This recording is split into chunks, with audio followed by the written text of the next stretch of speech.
Okay, so I was not here last week. I was sick, and I know y'all listened to Jeremiah on I think together. Is that right? Yeah. And so we're now halfway through the latter prophets. There are 4 of them: Isaiah, Jeremiah, Ezekiel, and the 12. We'll do a quick review of where we have been. So if you think about the Old Testament in big picture, so high level, 10,000 foot view, it can really be broken down into 3. You hear the word Tanakh. Tanakh stands for Torah, Nevi'im, and Ketubim, which is the Torah is the law, the Nevi'im are the prophets, and the Ketubim are the writings. So that's kind of the biggest way that you can break down the Old Testament is in those 3 categories. I think you'll see Jesus when he was on the road to Emmaus, use that designation. He'll say what was written in the law and the prophets and the Psalms. And the Psalms, as the biggest book in the writing, sort of stands at the head. And so you see Jesus, use those designations to categorize the Old Testament. But that's a good way to think of the Old Testament categorized. Obviously, the Torah is sort of the foundation on which everything else stands. It's where we know where we came from. It's where we know how God chose Israel as a special nation. It's where we learn about sin and God's plan to redeem the earth. It's very foundational. And for Israel in particular, it's as if it was their constitution. It's their law. It's their guiding principles. The former prophets came along, so the Torah was going to guide Israel's life in the promised land, and the former prophets come along and show how Israel didn't keep their end of the covenant, their end of the law, of the instruction, of the binding agreement God made with them on Mount Sinai. They didn't keep their part of it. God continually showed compassion to them and forgave them for not doing that. He would discipline them, but then they would cry out and he would forgive them over and over again. And the former prophets are 6 or 7 examples of that, which end with God saying, I will no longer show compassion. I'm no longer going to show compassion. I'm not going to continue the cycle of forgiving and then restoring and then sinning and then forgiving, restoring, and sinning. And he, was just in bringing the covenant curses. And he had promised in the Torah that he was going to exile them. There was going to come a day when that was going to happen. He even made them learn a song, if you recall, about how that was going to happen. So that's the former prophets. When we get to the latter prophets, that's where we learn, again, we learn about why God did that, because there is, as in the former prophets, a lot of material, a lot of content about the prophets rebuking the people, explaining why they're going to go into exile, explaining why God's not going to have compassion on them anymore. But there's always a break in each of them, and often critical scholars will say, well, that was written hundreds of years later by somebody different. There's no way it could have been written by the same person or in advance like that, but that's not true. The prophets convicted the people of their sin, but also once they had an audience to hear them, a humble audience, the remnant, who recognized that God had been just in destroying them, the prophets would speak to them about one more covenant that's coming. One more covenant. Isaiah, as we mentioned, we'll get into this in just a second. Isaiah explained who it was that was going to do that. It was going to bring about that new covenant. Jeremiah explained what it was going to be. And we're going to see today in Ezekiel that Ezekiel's going to talk a lot about where that's going to happen, because they're going to be scattered. So what does that mean? And Ezekiel is going to answer that question. And then finally, the writings really seek to encourage that waiting remnant, to help them to know how to live in the time while they're waiting for that one final act of God. They answer questions like, how long? That was Daniel, the question that he asked. They answer questions like, I don't see God working miracles anymore. Does he care? Is he there? Is he really superintending these things? And Ezra and Esther and books like that help to explain that. And then the New Testament will come along and God will do something that wasn't revealed in the Old Testament. He's going to make a new body of all nations, not just Israel. So he's going to bring people close that were never a part of his promises. And he's going to bring them close in the church. And so the New Testament is going to be, as it were, our constitution, what the the guidelines for our church and the body that God called out in the meantime before he does turn back to Israel in the final restoration of that kingdom, of that nation for 1,000 years. Okay, so these are the things that I just sort of talked through. I'm going to just put them up there and we can just kind of read them. But it's essentially what I just talked through. Sort of really high level again, the different sections of the Old Testament. So just take a moment and read through those.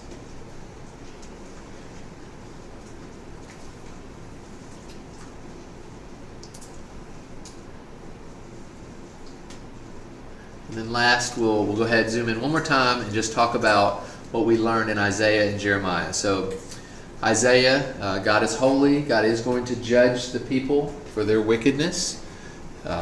And he asked them not to trust in the other nations. Trust in me.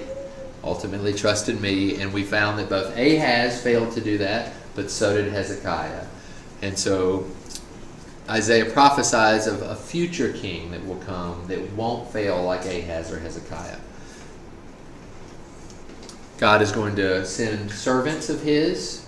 He's going to send a servant to bring them back from exile. He's going to send a servant to suffer for the nation so that their sins can be forgiven. And then he himself is going to come and he's going to restore everything. Jeremiah, we talked about, Isaiah said, hey, this nation's going to come. It's going to be God is going to exile you. He's going to end his compassion towards you. Jeremiah says, they're here. Babylon is that nation. God has decided to stop. So just submit to them. Just submit to what they're doing. Give yourselves up. Go live in the land and seek for the prosperity of that land because it's over. I've ended it. And the people didn't believe that God would do that. They believed that God would never give up Jerusalem, that was his home. We'll see in Ezekiel today, God actually leaves. He leaves the temple so that it can be desolated by the Babylonians. He did leave his home. So in Jeremiah, they refused to listen. They refused to give up. They were stubborn. They did continue, as in Isaiah, trusting in Egypt, trusting in others, but ultimately Jeremiah ends with the destruction of Jerusalem. But Jeremiah notes that there will be a new covenant that's going to be made in the future. And that leads us to Ezekiel. And I want to point out, I've mentioned that Isaiah really focuses on who, Jeremiah what, Ezekiel where. And I wanted to use this slide to show you that even in the way that Jeremiah ministered, you already see that he's different than any of the other prophets because Jeremiah is going to be in the exile with the people ministering. All the other prophets were in Jerusalem or Israel, and not Ezekiel. He ministered in a separate location. So it's kind of right that he would focus on the question of where. But you'll see, here's Hosea, who was one of the first prophets, and Hosea prophesied the downfall of the northern kingdom and the salvation of the southern kingdom, that they would be spared. And that's what this verse to the right says. He's no longer going to show compassion on the house of Israel, that he should forgive them, but he will show compassion on the house of Judah and save them by his own hand. And that's what he did in 701 BC when the Assyrians had surrounded Judah. Isaiah prophesied to the southern kingdom, but still there in the promised land. And again, sort of the gist of Isaiah was he's going to deliver them out of Assyria, but Babylon is going to come because of Hezekiah not trusting fully in the Lord. Jeremiah comes, still prophesying to that same group. And again, before the destruction of Jerusalem, he was very clear that he had set his face against the city for harm. He was going to give it into the hand of the king of Babylon. Again, everybody thought Jeremiah was a traitor. He was weakening the people with his message. And so they tried to put him down in a pit, put him in jail because they didn't like his message. But after 586, he says, don't be afraid. Go ahead, I'm going to deliver you. I'm going to have compassion. I will restore you to your own soil. But don't go down to Egypt. Just submit to Babylon, or if you're one of the few that is not taken away, stay in Israel. And again, the people didn't listen. They didn't listen. They took Jeremiah down to Egypt. Okay, now here's the point of all this, is Ezekiel, though, when he comes and ministers, he is not in the promised land. He is in the exile. So there were 3 exiles.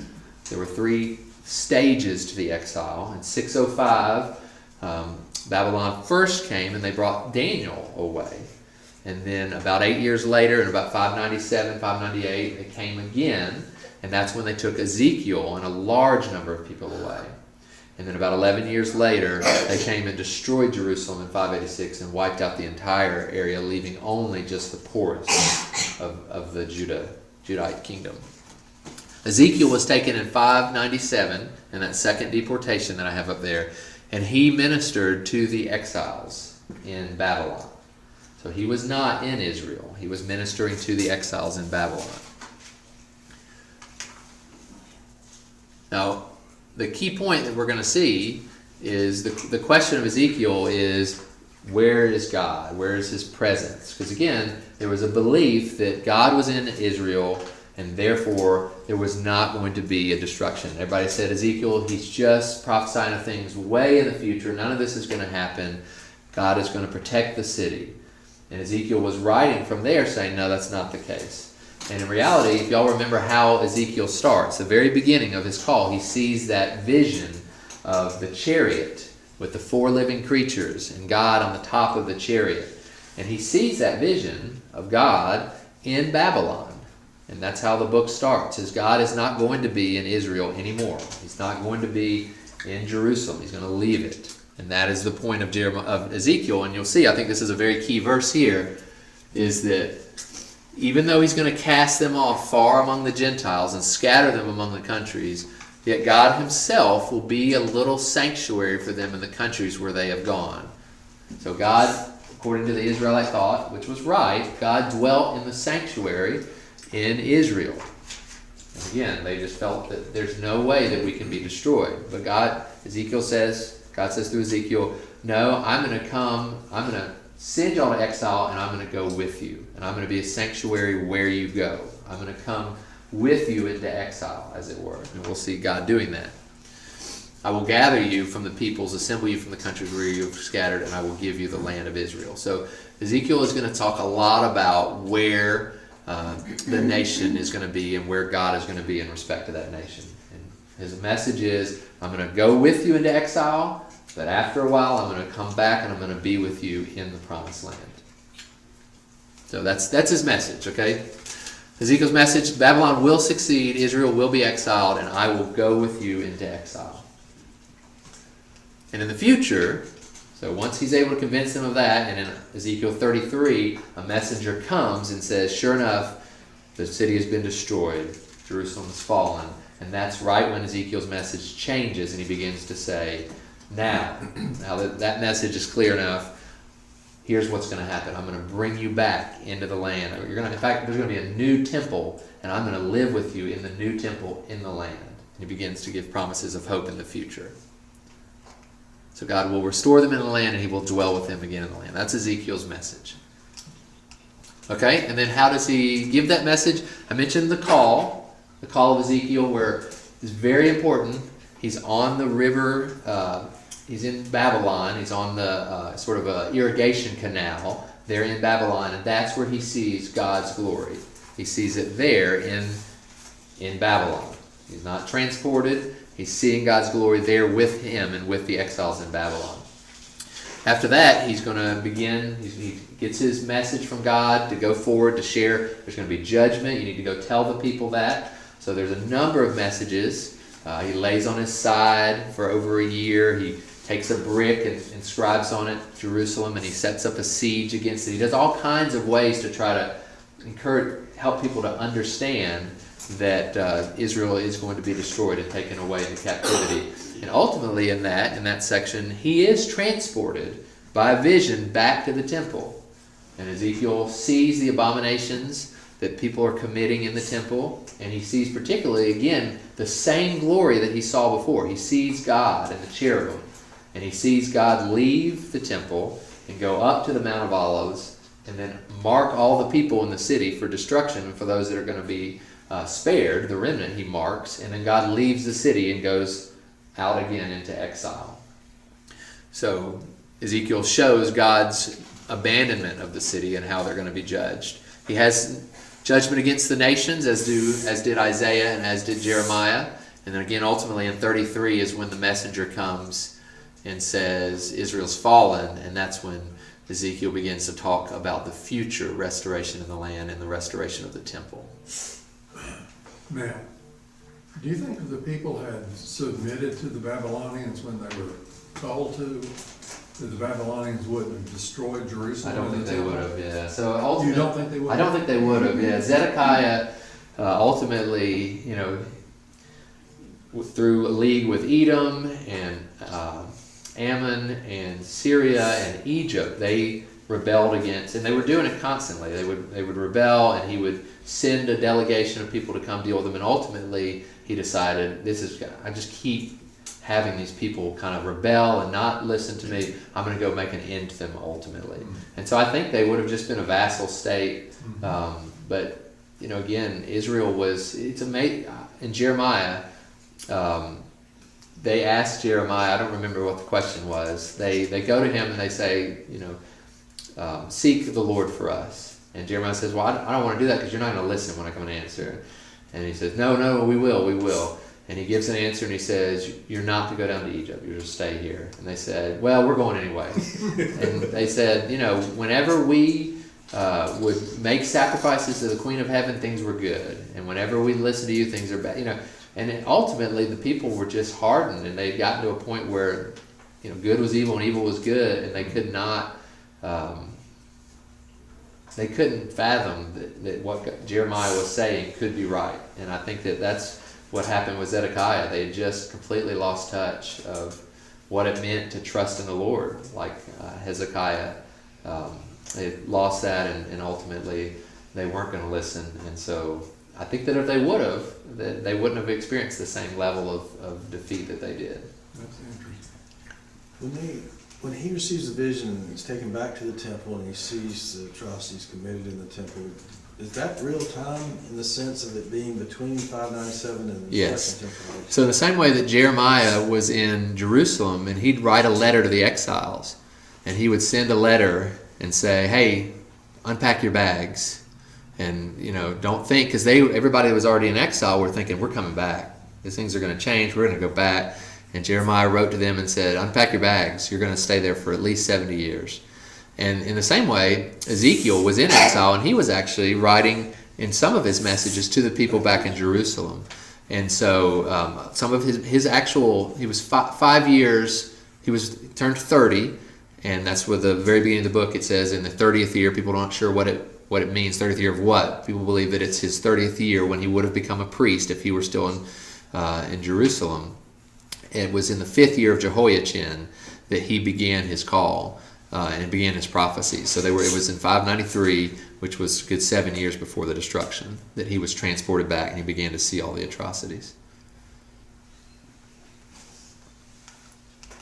So major themes, each of them, again, Isaiah has a major theme of God's holiness, and again how he's just totally different and shouldn't be compared to Egypt, and others don't trust, and others trust in me. I'm totally different.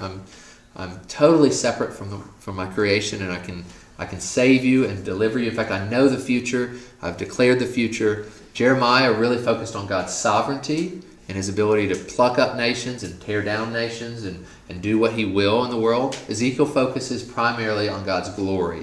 When you think about God's glory, again, it's like his presence, because if you think about the Shekinah glory, if you've heard that term, it was the cloud that was in the temple when Solomon prayed and God came down and the temple was filled with the glory of God and the people couldn't enter it. Or you think about in the wilderness when they would come out of Egypt and they had the pillar of fire or the cloud, God's glory, the manifestation of his presence. I mean, in one sense, Solomon prayed and said, it's not like you can live in a house, God. I mean, the whole world can't contain you. So, I mean, I get it, but still, we made this house for you, and it's where God dwelt, sort of locally. Even though he is omnipresent and everywhere, there's this real sense in where God dwells locally, and did in the temple. And that glory, that presence of God is the key theme of the book of Ezekiel. Where is God residing? And again, primarily because the people felt like if God was there, then the city would be defended. And so Ezekiel points out again, God's glory is no longer there. I saw it at the river Chebar. I saw it in Babylon. And in fact, he had a vision of God leaving. In fact, the reason God did that is because they deserved to be judged, and he was going to go in exile with them. He was going to be with them where they were in exile. And then ultimately, Ezekiel is going to focus on God's glory back in the land with a new temple where sacrifices are made once more. So again, Ezekiel's focus, I mentioned the focus of the two that we've had before. Ezekiel was prostrate before the glory of those cherubim, the wheels within the wheels, the amazing sound of the rushing of water, and just the word kavod, or glory, means weight in Hebrew, and it's just significant, very weighty and awesome. We see this in Revelation. Beverly and I were just talking before about how it was, and I'll have this at the end, but Ezekiel's never quoted in the New Testament, but it's alluded to many times. A lot of, especially the book of, especially John's writings, but especially the book of Revelation. And you'll remember in the book of Revelation, there's no need for light, separate light. That's God's glory is going to illumine the new heavens and new earth. And you have that in Ezekiel as well. And you, again, have his glory filling the new temple that's going to be built. Isaiah was consistently referred to God as the Lord of hosts. It was his frequent refrain, much more than any other place in the Old Testament is that phrase used. Well, Son of Man, outside of Daniel, is not used very often in the Old Testament, but it's used consistently throughout Ezekiel. Not in the same way that Jesus used it from Daniel, where it meant Messiah, but Son of Man is just like you would say, hey, you're son of whatever, if you're like that person, or you're like that. And for Ezekiel, it was to contrast him as a human to God as the glorious deity. So he continually referred to Ezekiel as Son of Man, as in, hey, you're a human, your flesh, in contrast to God's glory. Again, its location, I talked about how it's really related to sort of his immediate presence in Babylon, leaving Jerusalem. I'll go ahead and read that since I have it in bold and since we've got time. Ezekiel 11. This is still when the Spirit has taken Ezekiel by the hair and brought him to Jerusalem to show him all the abominations. So we're still in that vision where Ezekiel he's actually in Babylon during this vision, but in the Spirit he's been taken to Jerusalem. And verses 22 to 23, and the cherubim, and again, these are the cherubim that he saw in the vision of God, lifted up their wings with the wheels beside them, and the glory of the God of Israel hovered over them. And the glory of Yahweh went up from the midst of the city and stood over the mountain which is east of the city. So again, you see, and the Spirit lifted me up and brought me in a vision by the Spirit of God to the exiles in Chaldea. So the vision that I had seen left me. And I told the exiles all the things that Yahweh had shown me. So there you see Ezekiel reporting God's Spirit leaving Jerusalem, his glory leaving Jerusalem. We already mentioned that God would be a sanctuary for them in exile, and then eventually he would return to Jerusalem. So the glory of God is the biggest theme of this. In particular, where is God's presence going to dwell? It's going to leave Israel, it's going to dwell with them in exile, but it's going to return with them and live. God is going to live in the midst of them in the future. Okay, the temple, Ezekiel was a priest. He didn't get to serve because he was taken into exile 5 years before he would have turned the minimum age for them to serve, age 30, which is when they would begin serving. But he was a priest, and he clearly had a lot of interest in the temple. 9 chapters at the end. Detailing what the future temple is going to look like in Jerusalem.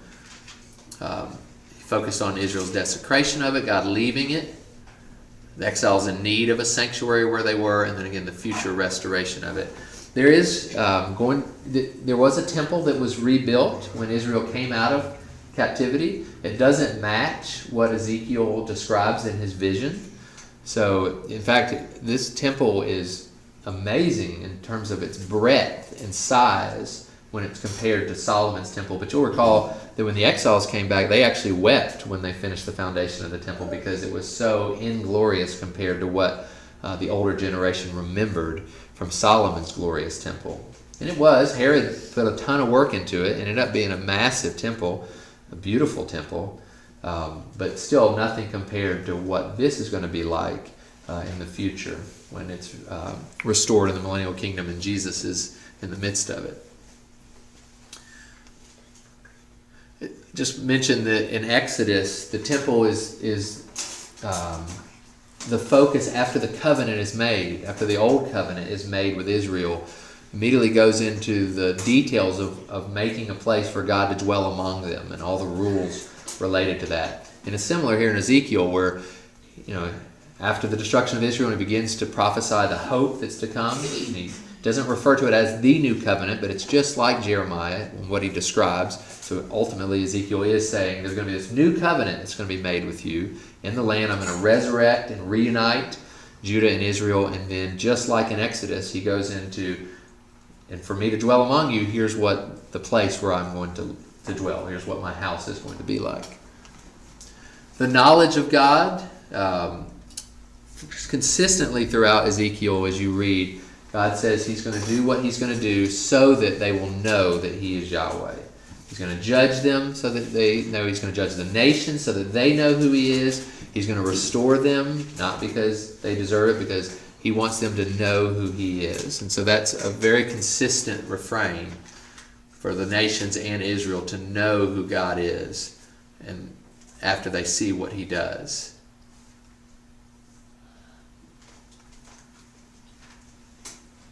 It's even why God gathers the nations at the end. Okay, and then lastly, and this is really a focus of Ezekiel that again gets picked up in the Gospel of John in particular, but it's much more called out in Ezekiel than any of the other latter prophets, and that's God's Spirit and the Spirit's role in the new covenant.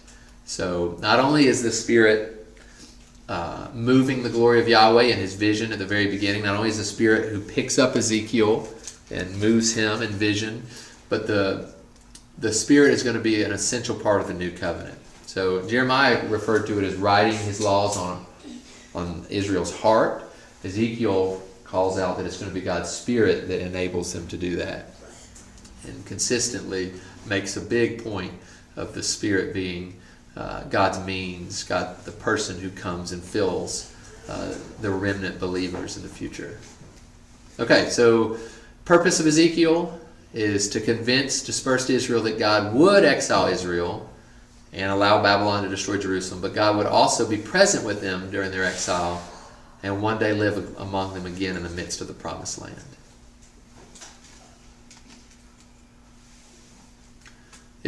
Beverly mentioned this earlier as well. It's really probably the easiest of the 4 of the 12. I mean, there's certainly some odd imagery and things in it, but he dates all of his prophecies. You know exactly when they were happening. He's very clear in that regard. It's not a hard book otherwise to sort of understand what Ezekiel's main point is. Ezekiel isn't quoted anywhere in the New Testament by name, unlike Isaiah, which was quoted dozens of times. But Ezekiel clearly made an impact on the New Testament, especially John and especially the Apocalypse. So here's a couple examples where Jesus is talking about needing to be born of water and the Spirit. He doesn't explain that that's from Ezekiel, but it seems as though that Jesus' expectation of Nicodemus to know this is because he should have read Ezekiel and read about what God is going to do as a part of enabling people for the kingdom, causing them to be born again. He's going to do that through his Spirit and through sprinkling clean water, as it were, on the people. Another example is the Good Shepherd. Ezekiel talks about how the shepherds of Israel are not caring for the people, and so God himself is going to come and he's going to shepherd his people. He's going to relieve the shepherds of their duties, and he's going to come and shepherd the people. And Jesus comes and says, I am that good shepherd. Because in Ezekiel, it's the Lord. It's God. But Jesus comes and says, I am that good shepherd who's going to come and care for the people. And that is looking back to Ezekiel 34. The great supper of God comes clearly from Ezekiel, where God gathers the nations, Gog and Magog, and provides a huge meal for the birds of the air because there's so many slain corpses.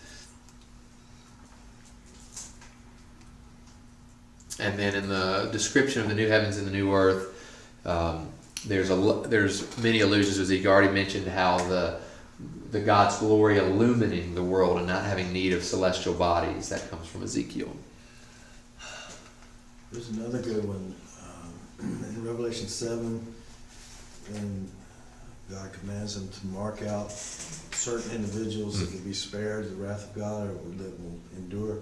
It's analogous, at least, to what God tells Ezekiel to do, or tells the angels to do, I guess, in Ezekiel, and marking out those that will be preserved through the destruction of Jerusalem. That's right. So many allusions back to Ezekiel. It's a pretty easy book. I had up there next week is Daniel. That's not true. We've already done Daniel. Next week will be the 12, which will take a little longer. There are 12 individual books that we'll talk through, and then we'll talk about them as a whole. And some of them are a little more difficult than Ezekiel as well. So, but that's what I have for today. Any questions or any? Beverly? Just to kind of read ahead, to be where you'll be next week, do you think you'll cover? My guess is that I will do it in 2 weeks. That I will probably finish the 12 in 2 weeks. And so I'll probably do the first 6 or 7. Maybe 7 or 8 next week. And then there's a big break in the last 3. So to do the first 9 would be good. I just don't know if I can get that far. Yeah, 7, 8, 9. Okay, thank you. Okay, well, let me pray for us, and we'll be dismissed. Lord, I'd like to thank you for your Spirit. I'd like to thank you for allowing Gentiles even to be brought near to your promises, that we were aliens and strangers. We weren't part of the promises that you had made to Israel and Judah. But God, you did something that was not expected and certainly wasn't merited. We were not seeking you, the Gentiles were not seeking you, and yet you opened a way for them to come to you and to be given your Spirit, to have your Spirit live in us so that we can overcome our sin and overcome this world. And I thank you for that, Lord. I thank you for the promise of you dwelling in the midst of us on the earth in the future, and I look forward to that. I thank you for your faithfulness to Israel and the promises that you've made to them, and how you might, for the moment, Father, be working in the church and without distinction of national heritage or any such thing. But God, you are going to keep your promises even to Israel, and I thank you for that faithfulness. It's encouraging, Father, as ones who want to be in your family and kept by you, to see how faithful you are to Israel. God, I pray that you would help us as we go this week to, as Psalm 40 said, Father, to speak of you, to not be silent, and to share, Father, with others your goodness and all your plans. In Jesus' name, amen.